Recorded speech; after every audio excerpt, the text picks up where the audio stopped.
ಎಲ್ರಿಗೂ ನಮಸ್ಕಾರ ಸ್ನೇಹಿತರೆ, welcome back to my channel. ಎಲ್ಲರೂ ಹೇಗಿದ್ದೀರಾ? ಎಲ್ಲರೂ ಚೆನ್ನಾಗಿದ್ದೀರಾ ಅಂತ ಭಾವಿಸ್ತೀನಿ. ನಾನು ಕೂಡ ಚೆನ್ನಾಗಿದ್ದೀನಿ ಸ್ನೇಹಿತರೆ. ಸುಮಾರು ಒಂದು ವಾರದ ಮೇಲೆ ಆಯಿತು ವಿಡಿಯೋ ಮಾಡಿ. ಸ್ವಲ್ಪ ಹಬ್ಬದ ಕೆಲಸ ಅದು ಇದು ಅಂತೇಳಿ ವಿಡಿಯೋ ಮಾಡೋಕ್ಕಾಗಲಿಲ್ಲ. ಇವತ್ತು ಈ ವಿಡಿಯೋದಲ್ಲಿ ನಾನು ನೋಡಿ ಲೆಮನ್ ಗಿಡದಲ್ಲಿ ತುಂಬ ಚೆನ್ನಾಗಿ ಕಾಯಿಗಳಾಗ್ತಾ ಇದ್ದಾವೆ. ನೋಡ್ಬೋದು ಸೈಜ್ ಹೆಂಗಿದೆ ಅಂತ. ಇದು ಆಲ್ರೆಡಿ ಕಲರ್ ಚೇಂಜ್ ಆಗ್ತಾಯಿದೆ. ಇದೂ ನೋಡಿ, ಇದು ಫುಲ್ ಕಲರ್ ಚೇಂಜ್ ಆಗ್ತಾ ಇದೆ. ಜೊತೆಗೆ ಹೂಗಳು ಕೂಡ ಕಚ್ತಾ ಇದ್ದಾವೆ. ಈ ನಿಂಬೆ ಗಿಡಕ್ಕೆ ನೋಡಿ, ಸಾಮಾನ್ಯವಾಗಿ ಇದೊಂದು ಪ್ರಾಬ್ಲಮ್ ಶುರು ಆಗುತ್ತೆ. ಮಣ್ಣಲ್ಲಿ pH ಲೆವೆಲ್ ಕಡಿಮೆ ಆದಾಗ ಈ ರೀತಿ ಎಲೆಗಳು ಹೀಗಾಗುತ್ತೆ. ಅಂದರೆ ಒಂದು ಸ್ವಲ್ಪ ನಾವು ಗಿಡನ ಒಂಚೂರು ಎಲೆ ಕಲರ್ ಚೇಂಜ್ ಆಗ್ತಾಯಿದೆ ಎಂದಾಗಲೇ ಸ್ವಲ್ಪ ನಾವು ಅದಕ್ಕೆ ನ್ಯೂಟ್ರಿಷನ್ನೇ ಹೆಚ್ಚಾಗಿ ಕೊಡಬೇಕಾಗಿರುವಂಥದ್ದು ಇರುತ್ತೆ ಸ್ನೇಹಿತರೆ.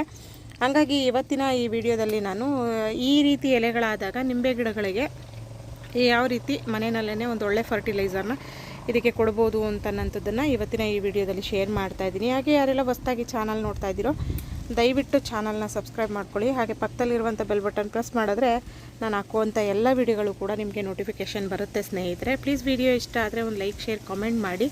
ಹಾಗೆ ಮತ್ತೆ ಕೇಳ್ತಾ ಇದ್ದೀನಿ, ಚಾನಲ್ಗೆ ಹೊಸಬ್ರಾದರೆ ಸಬ್ಸ್ಕ್ರೈಬ್ ಮಾಡ್ಕೊಳ್ಳಿ ಅಂತ. ಈಗ ನಾನು ಈ ಒಂದು ಗಿಡಕ್ಕೆ ಯಾವ ರೀತಿ ಫರ್ಟಿಲೈಸರ್ನ ಕೊಡ್ತೀನಿ ಏನು ಎತ್ತ ಅಂತ ನಿಮ್ಮ ಜೊತೆಗೆ ಶೇರ್ ಮಾಡ್ತೀನಿ ಬನ್ನಿ. ಮತ್ತು ಇನ್ನೊಂದು ಏನಪ್ಪ ಅಂತಂದರೆ, ಈ ವಿಡಿಯೋದಲ್ಲೇ ಇದನ್ನು ಕೂಡ ಶೇರ್ ಮಾಡಬೇಕು ಅಂತ ಅಂದ್ಬಿಟ್ಟು ಶೇರ್ ಮಾಡ್ತಾಯಿದ್ದೀನಿ. ಮತ್ತು ಮೋಸಂಬಿ ಗಿಡಕ್ಕೂ ಕೂಡ ನೋಡಿ ಇದೇ ರೀತಿಯಾಗಿದೆ. ಸಾಮಾನ್ಯವಾಗಿ ಜಾಸ್ತಿ ಬರುವಂಥದ್ದು ಹುಳಿ ಅಂಶ ಇರುವಂಥ ಹಣ್ಣುಗಳು ಯಾವ್ಯಾವ ಇದೆಯೋ ಆ ಹಣ್ಣಿನ ಗಿಡಗಳಿಗೆ ಈ ಒಂದು ಸಣ್ಣದಾಗಿರುವಂಥ ಒಂದು ರೋಗ ಅಂತಲೇ ಹೇಳ್ಬೋದು ಬರುತ್ತೆ ಸ್ನೇಹಿತರೆ. ಇಲ್ಲಿ ನೋಡಿ ಬನ್ನಿ, ಹಂಗೆ ನಾನು ಸ್ವೀಟ್ ಲೆಮನಲ್ಲಿ ನೋಡಿ, ಸ್ವೀಟ್ ಲೆಮನಲ್ಲಿ ರೆಡಿ ಹೂಗಳಾಗಿ ಎಲ್ಲ ಕಾಯಿಗಳಾಗ್ತಾ ಇದ್ದಾವೆ. ಇಲ್ಲಿ ಬನ್ನಿ, ಮಿಲಿಯನ್ ಚೆರಿ ನೋಡಿ ಫುಲ್ ವಿಪರೀತ ಹಣ್ಣುಗಳಾಗಿದ್ದಾವೆ ಈ ಸಲ. ನಾನೆಲ್ಲ ಉದುರೋಗ್ಬಿಡುತ್ತೆ ಅಂತ ಅಂದ್ಕೊಂಡ್ಬಿಟ್ಟಿದ್ದೆ. ಯಾವುದು ಒಂದು ಹಣ್ಣು ಕೂಡ ಉದುರಿಲ್ಲ ಈ ಸಲ. ತುಂಬ ಚೆನ್ನಾಗಿ ಕಾಯಿಗಳಾಗ್ತಾ ಇದ್ದಾವೆ ಸ್ನೇಹಿತರೆ. ಗಿಡಗಳು ಕೂಡ ತುಂಬ ಚೆನ್ನಾಗಿ ಬರ್ತಾ ಇದ್ದಾವೆ. ಇಲ್ಲಿ ನೋಡಿ, ಇದು ಬೆಣ್ಣೆ ಸೀಬೆಲ್ಲೂ ಕೂಡ ಆಲ್ಮೋಸ್ಟ್ ಮೊಗ್ಗುಗಳಾಗ್ತಾ ಇದ್ದಾವೆ. ಇಲ್ಲಿ ನೋಡಿ, ಗಿಡ ಎಷ್ಟು ಚಿಕ್ಕದು ಗೊತ್ತಾ ಇದು. ಆಲ್ರೆಡಿ ಇದು ಎರಡನೇ ಸಲ ಇದು ಫ್ಲವರಿಂಗ್ ಆಗ್ತಾ ಇರುವಂಥದ್ದು. ಇದು ನೋಡಿ ಲಕ್ಷ್ಮಣ ಫಲ.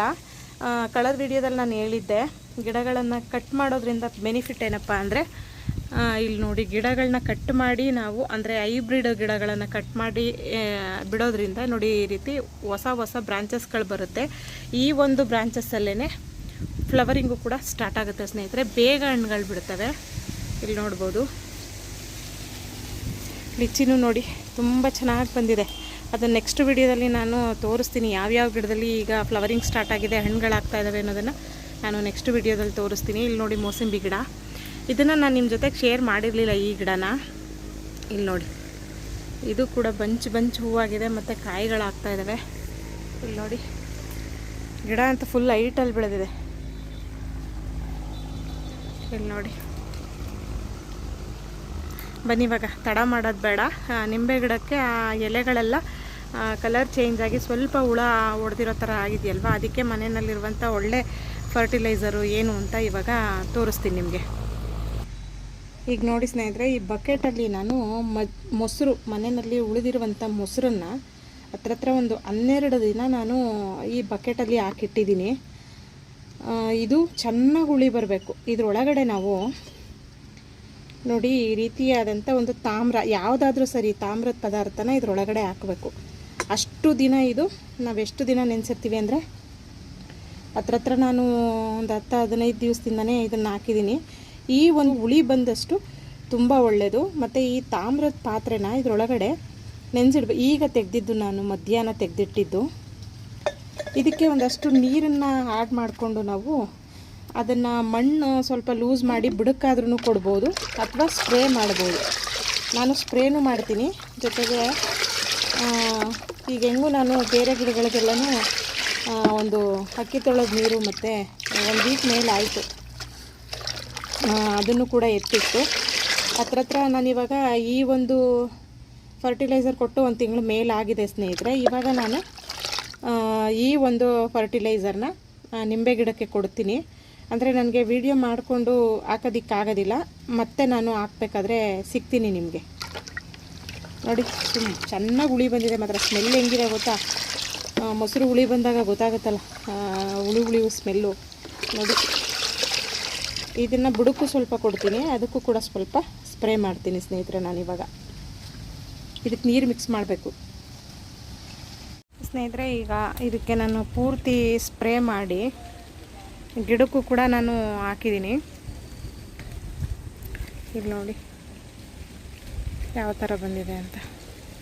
ಈ ಥರ ಬಂದಾಗ ನಾವು ಮನೆಯಲ್ಲೇ ಈ ರೀತಿ ಲಿಕ್ವಿಡ್ನ ರೆಡಿ ಮಾಡಿಕೊಂಡು ವಾರದಲ್ಲಿ ಒಂದು 2 ಟೈಮ್ಸು ಸ್ಪ್ರೇ ಮಾಡಬೇಕು. ಇಲ್ಲ ಸಂಜೆ ಮಾಡಬೇಕು, ಇಲ್ಲ ತೀರ ಬೆಳಗ್ಗೆ ಒಂದು 6 ಗಂಟೆ ಹಾಗೆ ಬಿಸಿಲಿರಬಾರ್ದು, ಆ ಟೈಮಲ್ಲಿ ನಾವು ಈ ಒಂದು ಸ್ಪ್ರೇನ ಮಾಡಬೇಕು. ಆ ಒಂದು ಸ್ಪ್ರೇ ಮಾಡಿದಾಗ ಏನಾಗುತ್ತೆ, ಎಲೆ ತುಂಬ ಚೆನ್ನಾಗಿ ಇರುತ್ತೆ, ಹುಳ ಅಟ್ಯಾಕ್ ಆಗೋದಿಲ್ಲ. ನೋಡಿ ಈ ರೀತಿ ಆಗುತ್ತೆ. ಇದು ಆಗಲೇ ನಾನು ಇದು 2ರಿಂದ 3 ಟೈಮು ಆಗಲೇ ಸ್ಪ್ರೇ ಮಾಡಿದ್ದೀನಿ. ಈಗ ಹಾಗಾಗಿ ಹೊಸ ಹೊಸ ಬ್ರಾಂಚಸ್ಗಳು ಕೂಡ ಬರ್ತಿದ್ದಾವೆ, ನೋಡ್ಬೋದು. ಕಾಯಿಗಳು ಕೂಡ ತುಂಬ ಚೆನ್ನಾಗಿ ಕಚ್ತಾ ಇದೆ. ಈಗ ಆಲ್ರೆಡಿ ಇಲ್ಲಿ ನೋಡ್ಬೋದು ಫ್ಲವರಿಂಗ್ ಕೂಡ ಸಿಕ್ಕಾಪಟ್ಟೆ ಆಗ್ತಾಯಿದೆ. ಈ ರೀತಿ ಒಂದೊಂದು ಬ್ರಾಂಚಸ್ಸಲ್ಲೂ ಬಂಚು ಈ ರೀತಿ ಬರುತ್ತೆ ಸ್ನೇಹಿತರೆ. ಗಿಡಗಳು, ಹಣ್ಣುಗಳು ಅಂದರೆ ನಿಂಬೆಹಣ್ಣು. ಇಲ್ಲಿ ನೋಡ್ಬೋದು ಹೊಸ ಬ್ರಾಂಚಸ್ ಎಲ್ಲ ಬರ್ತಿದೆ ನೋಡಿ ಆಲ್ರೆಡಿ. ಇದು ಕೂಡ ಅಷ್ಟೇ. ಈಗಾಗಲೇ ಇದು ಹೇಳ್ದಂಗೆ ನಾನು ಮೂಸಂಬಿ ಮತ್ತು ಕಿತ್ತಲೆ, ಲೆಮನ್ನು ಇವಕ್ಕೆಲ್ಲ ಒಂದು 3 ಟೈಮ್ಸು ಸ್ಪ್ರೇ ಮಾಡಿದ್ದೀನಿ.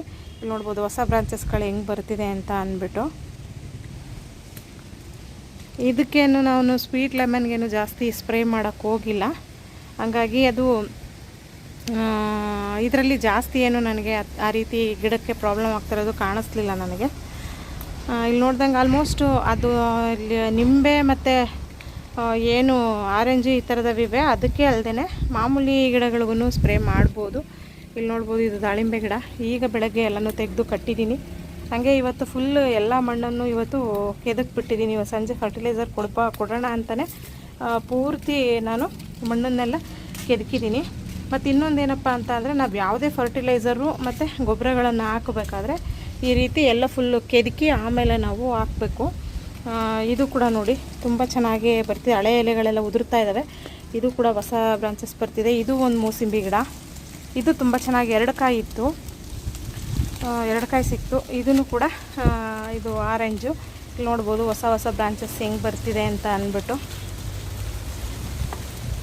ಆಲ್ಮೋಸ್ಟು ಎಲ್ಲ ಗಿಡದಲ್ಲೂ ಕೂಡ ಒಂದಷ್ಟು ಹೂವು ಹಣ್ಣುಗಳು ಆಗ್ತಾಯಿದ್ದಾವೆ ಸ್ನೇಹಿತರೆ. ನೆಕ್ಸ್ಟು ತೋರಿಸ್ತೀನಿ ನಾನು ಇನ್ನೂ ಒಳ್ಳೊಳ್ಳೆ ಫರ್ಟಿಲೈಸರ್ಗಳು, ಸ್ಪ್ರೇಗಳು ಯಾವ ರೀತಿ ಮನೆಯಲ್ಲೇ ಯಾವುದೇ ರೀತಿ ಕೆಮಿಕಲ್ಸ್ ಹಾಕ್ತೇನೆ ಹೆಂಗೆ ರೆಡಿ ಮಾಡ್ಕೊಳ್ಳೋದು ಕೂಡ ತೋರಿಸ್ತೀನಿ. ಆ್ಯಪಲ್ ಗಿಡ ನೋಡಿ, ತಂದಾಗ ಇದು ಕೂಡ ಹುಳ ಆಗಿತ್ತು. ಇಲ್ಲಿ ನೋಡಿ ಒಳ್ಳೆ ಪಳಪಳ ಅಂತ ಇದೆ ಎಲೆಗಳು. ಇದು ಕೂಡ ತುಂಬ ಚೆನ್ನಾಗಿ ಬರ್ತಾ ಇದೆ. ಇಲ್ಲಿ ನೋಡಿ ಚಕ್ಕೋತ ಗಿಡಕ್ಕೂ ಸ್ಪ್ರೇ ಮಾಡಿದ್ದೀನಿ. ಇದು 2 ಕಾಯಿ ಕೊಟ್ಟಿದ್ದಷ್ಟೇ, ಅದಾದಮೇಲೆ ಯಾಕೋ ಬಿಡಲಿಲ್ಲ. ಈಗ ಇದಕ್ಕೆ ನೀಟಾಗಿ ಎಲ್ಲನೂ ಒಂದಷ್ಟು ಗೊಬ್ಬರಗಳನ್ನೆಲ್ಲ ಕೊಟ್ಟು ಇದನ್ನು ಕೂಡ ರೆಡಿ ಮಾಡಿದ್ದೀನಿ. ಚೆನ್ನಾಗಿ ಬರ್ತಿದೆ. ಬನ್ನಿ ಇಲ್ಲಿ ಇನ್ನೊಂದು ಗಿಡ ತೋರಿಸ್ಬೇಕು ನಿಮಗೆ. ಇದು ನೋಡಿ ಆಫ್ರಿಕೋಟು ಸಿಕ್ಕಾಬಟ್ಟೆ ಹೂವಾಗಿ ಎಲ್ಲ ಉದುರಿ ಹೋಗ್ತಾ ಇದ್ದಾವೆ ನೋಡಿ.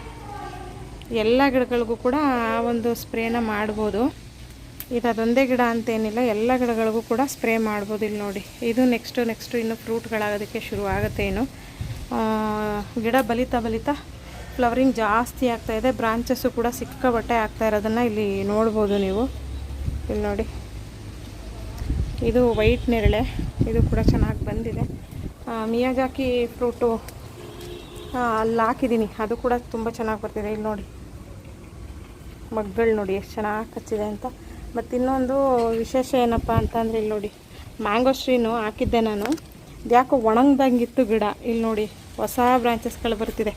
ನೋಡ್ಬಿಟ್ಟು ಭಾಳನೇ ಖುಷಿ ಆಯಿತು ಸ್ನೇಹಿತರೆ ನನಗೆ. ಸುಮಾರು ಎಲ್ಲ ಇದರಲ್ಲೂ ಹೊಸ ಬ್ರಾಂಚಸ್ ಬರ್ತಿದೆ. ಇಲ್ಲಿ ನೋಡಿ ಇದು ಜಾಸ್ತಿ ಬಿಸಿಲಲ್ಲಿ ಇಡೋಕ್ಕೆ ಹೋಗಬಾರ್ದು, ನೆರಳಲ್ಲಿ ಇಡಬೇಕು. ಬಿಸಿಲಲ್ಲಿತ್ತು ಫಸ್ಟು, ಆಮೇಲೆ ತೆಗೆದು ನಾನು ಇದನ್ನು ನೆರಳಲ್ಲಿ ಇಟ್ಟಿದ್ದೀನಿ. ಎಲ್ಲ ಗಿಡಗಳು ಆಲ್ಮೋಸ್ಟು ತುಂಬ ಚೆನ್ನಾಗಿ ಬರ್ತಾಯಿದ್ದಾವೆ. ಹತ್ರ 1 ವಾರ ಆಯಿತು ನಾನು ಗಾರ್ಡನ್ ಕಡೆ ಗಮನನೇ ಕೊಟ್ಟಿಲ್ಲ. ನೀರು ಹಾಕೋದು ಮತ್ತು ಮನೆ ಕೆಲಸ ಅದು ಇದು ಅಂತ ನನಗೆ ಆಗೋಗಿತ್ತು ಸ್ನೇಹಿತರೆ. ಇದು ನೋಡಿ ನಂದಿ ಬಟ್ಲು ಹೂವನ್ನು ಅಷ್ಟೇ ಕಟ್ ಮಾಡಿದ್ದೆ, ಎಲ್ಲ ತುಂಬ ಚೆನ್ನಾಗಿ ಬಂದಿದೆ. ಆಲ್ಮೋಸ್ಟ್ ಎಲ್ಲ ಗಿಡಗಳು ತುಂಬ ಚೆನ್ನಾಗಿ ಬರ್ತಾಯಿದೆ. ಅಂದರೆ ನಾನೆಲ್ಲ ಮೇಲ್ಗಡೆ ಇಟ್ಬಿಟ್ಟಿರೋದ್ರಿಂದ ಒಂದು ಸ್ವಲ್ಪ ನೋಡೋಕೆ ಚೆನ್ನಾಗಿದೆ. ಜಾಗನೂ ಕೂಡ ಕಸ ಎಲ್ಲ ಏನಿಲ್ಲ. ಇವಾಗ ಬೆಳಗ್ಗೆ ಎಲ್ಲನೂ ಗಿಡದಲ್ಲಿದ್ದಂಥ ಗಲೀಜೆಲ್ಲನೂ ಕ್ಲೀನ್ ಮಾಡಿದ್ದೆ ಅಲ್ವಾ, ಹಾಗಾಗಿ ಇದೆಲ್ಲನೂ ತೊಳಿಬೇಕು. ಒಂದಷ್ಟು ಕರೆಂಟ್ ಇಲ್ಲ, ಹಂಗಾಗಿ ವೆಯ್ಟ್ ಮಾಡ್ತಾಯಿದ್ದೀನಿ ಸ್ನೇಹಿತರೆ. ನೀವು ಕೂಡ ನಿಮ್ಮ ಮನೇಲಿ ಏನಾದರೂ ನಿಂಬೆ ಗಿಡ ಅಥವಾ ಆರೆಂಜು ಈ ಥರ ಏನಾದರೂ ಟೆರೆಸ್ ಗಾರ್ಡನಲ್ಲಿ ಮಾಡ್ತಿದ್ರೆ, ನೀವು ಈ ಥರದ್ದು ಏನಾದರೂ ಪ್ರಾಬ್ಲಮ್ಸ್ ಇತ್ತು ಅಂತ ಅಂದರೆ ಸ್ನೇಹಿತರೆ, ಈ ಫರ್ಟಿಲೈಸರ್ನ ನೀವು ಮನೇಲೇ ರೆಡಿ ಮಾಡ್ಕೊಬೋದು. ರೆಡಿ ಮಾಡಿಕೊಂಡು ನೀವು ಕೂಡ ಗಿಡಗಳಿಗೆ ಕೊಡ್ಬೋದು. ಕೊಡೋದ್ರಿಂದ ತುಂಬ ಚೆನ್ನಾಗಿ ಗಿಡ ಬರುತ್ತೆ ಮತ್ತು ಹೂವು ಹಣ್ಣು ಕಾಯಿ ಎಲ್ಲವೂ ಕೂಡ ತುಂಬ ಚೆನ್ನಾಗಿ ಆಗುತ್ತೆ. ಇಲ್ಲಿ ನೋಡ್ಬೋದು ಹೂವು ಕೂಡ ಎಷ್ಟು ಗಿಡದು ತುಂಬ ಇದೆ ನೋಡಿ, ಜಾಗನೇ ಇಲ್ಲ ಅಷ್ಟು ಹೂವು ಬಂದಿದೆ. ಇದಂತೂ ತುಂಬ ಚೆನ್ನಾಗಿ ಬಿಡುತ್ತೆ. ಇದು ಈ ಗಿಡಕ್ಕೆ ಸುಮಾರು ಇಲ್ಲಾಂದ್ರೆ ಒಂದು 9 ವರ್ಷ ಆಗ್ತಾಯಿದೆ. ಪಾಟಲ್ಲೇ ಇದೆ ಇದು. ಎಷ್ಟು ಚೆನ್ನಾಗಿ ಹೂವು ಬರುತ್ತೆ ಗೊತ್ತಾ. ನೋಡಿ ಇಲ್ಲೊಂದು ಕಲ್ಲಂಗಡಿ ಬಿಟ್ಟಿದೆ ಇಲ್ಲಿ. ಇದನ್ನು ಇನ್ನೊಂದು 5-6 ದಿವಸದಲ್ಲಿ ಇದನ್ನು ಹಾರ್ವೆಸ್ಟ್ ಮಾಡ್ತೀನಿ. ಇವತ್ತಿನ ಈ ವಿಡಿಯೋ ನಿಮ್ಮೆಲ್ರಿಗೂ ಇಷ್ಟ ಆಗುತ್ತೆ ಅಂತ ಭಾವಿಸ್ತೀನಿ ಸ್ನೇಹಿತರೆ. ಇಷ್ಟ ಆದರೆ ಪ್ಲೀಸ್ ಒಂದು ಲೈಕ್ ಶೇರ್ ಕಮೆಂಟ್ ಮಾಡಿ. ಹಾಗೆ ಚಾನಲ್ಗೆ ಹೊಸಬ್ರಾದರೆ ಸಬ್ಸ್ಕ್ರೈಬ್ ಮಾಡ್ಕೊಳ್ಳಿ ಅಂತ ಕೇಳ್ಕೊತೀನಿ. ವಿಡಿಯೋ ಇಷ್ಟ ಆದರೆ ಲೈಕ್ ಶೇರ್ ಕಮೆಂಟ್ ಮಾಡೋದನ್ನು ಮಾತ್ರ ಮರಿಬೇಡಿ ಸ್ನೇಹಿತರೆ. ಮತ್ತೆ ಸಿಗ್ತೀನಿ ಇನ್ನೊಂದು ವಿಡಿಯೋದೊಂದಿಗೆ. ಅಲ್ಲಿವರೆಗೂ ಎಲ್ರಿಗೂ ನಮಸ್ಕಾರ ಸ್ನೇಹಿತರೆ.